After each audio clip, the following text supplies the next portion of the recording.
Hey guys, my name is Curtis Crispin, and the discourse community that I chose for this project is on Jiu-Jitsu. I got introduced to Jiu-Jitsu through my friend Joshua Gutierrez. What's up, Curtis? How's it going? Pretty good, how are you? I'm good, man. Nice. So, I was wondering, what made you want to join Jiu-Jitsu, and what got you into it? I'd say the main reason is my dad, because he's been a very active person his whole life. He's really been into fitness and self-defense and martial arts, and he got into jiu-jitsu about 20 years ago, so he's been training for a long time, and I've always been interested in it ever since I was a kid, and finally I decided to try it out for myself, and I've stuck with it since. That's pretty good to know. That's interesting. And what kind of language would you say you use specifically in jiu-jitsu? The language in jiu-jitsu is very complex. I mean, it's not a very strict or uptight thing. You don't have to say certain things or anything. You can make up a move and name it whatever you want. You know what I mean? There's this one leg lock you can call it 4 different variations. There's 4 different words for it. You can call it a saddle, the honey hole, inside senkaku, or the 411.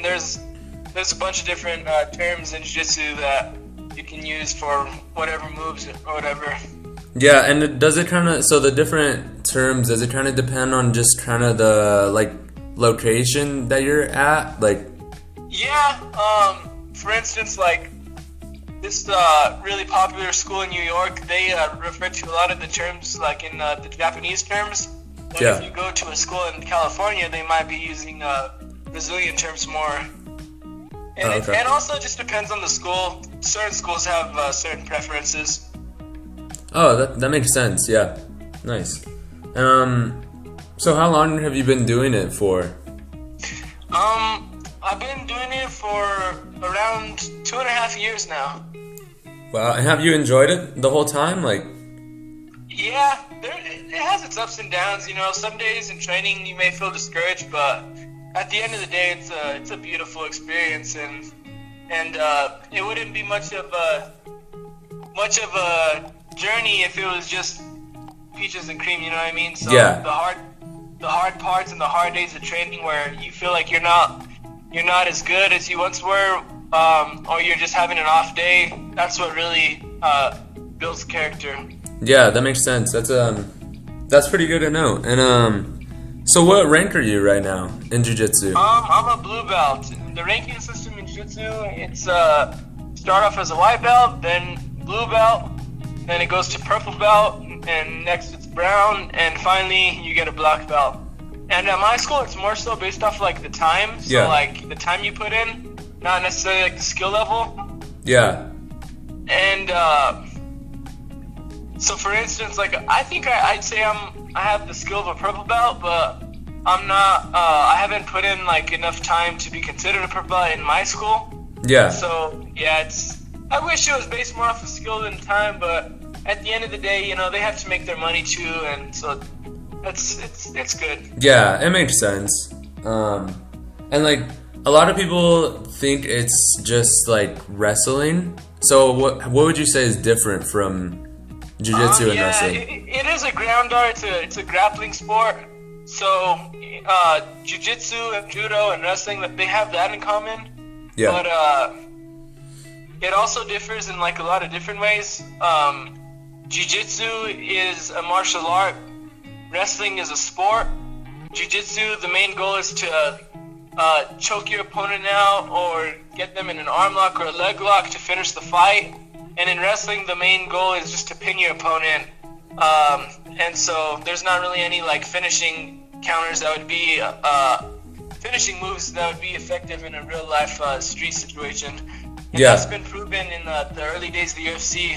Royce Gracie proved that jiu-jitsu was superior to all other sports. He even when he was a 185-pound man, and he defeated a 250-pound beast of a wrestler. Wow. So yeah, nowadays people train both jiu-jitsu and wrestling. Wrestlers train jiu-jitsu, fighters train wrestling. Yeah. So it's good to know them both, but Yeah. wrestling is based off of explosiveness and strength, and jiu-jitsu is based off of energy efficiency, leverage, and technique. So that's where the two differ a little, you know. Yeah, There's so more, but I could go on and on about that. yeah, that makes sense. So like, if you had to pick one, it would be best to choose jiu-jitsu because you're getting more for. Yeah. In today's UFC, everyone that's a champion is a wrestler, and everyone likes to say, "Oh, wrestlers are the best because it's the most effective." But all those wrestlers also train jiu-jitsu, so Yeah. it's really an unfair comparison. But when you take a strict jiu-jitsu fighter against a strict wrestler, the jiu-jitsu guy should always come out on top. Wow, that's pretty good to know. And so like for you, what are you good at in jiu-jitsu? Like, what's one of your specialties? My specialty is I like to take people's backs. So it's a back take is referred to a position called a position where you get behind the opponent and where your legs are wrapped around his waist Yeah. and your arms are wrapped around. One is over his shoulder and one is under his arm. So it's called a seatbelt grip typically. Yeah. And that's the most dominant position, so it's pretty good that I've always been a natural at kind of doing that. And also, I'm pretty good at leg locks, so getting to the opponent's legs and submitting them that way has always been one of my specialties. Yeah, I remember you were really good at that. You would always get me in that whenever we would roll. Yeah, exactly.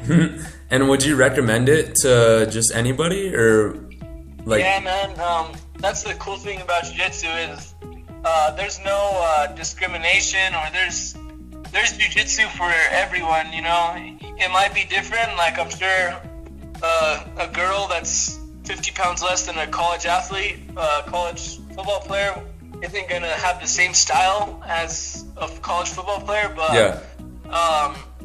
There's variations and different moves and stuff that'll adapt to anyone's. So that's the beauty of it. It's really for anyone, and anyone can use it. That's what it was made for a smaller man to be able to beat a bigger man.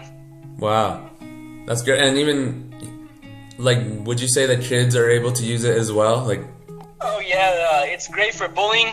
Jiu-jitsu is great for anti-bullying. So getting protection against the bullies and learning how to defend yourself.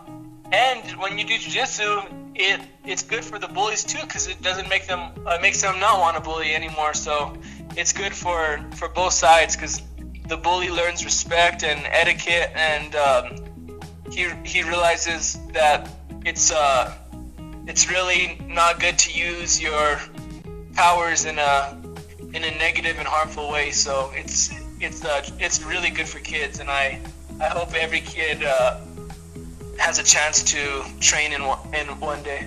yeah, I think it's something that it could be like really useful for everybody to learn and kind of get, like, just look up more about it just to understand more, because it's like it's really good to know. It actually is.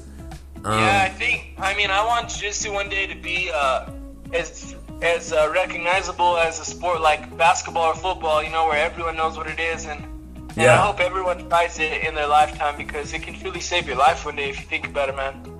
Yeah, that's a good point. But yeah, I think that's about everything. Thank you for doing this interview with me. Cool, man. Thanks for your time. Yeah, my pleasure. You have a good day. You too.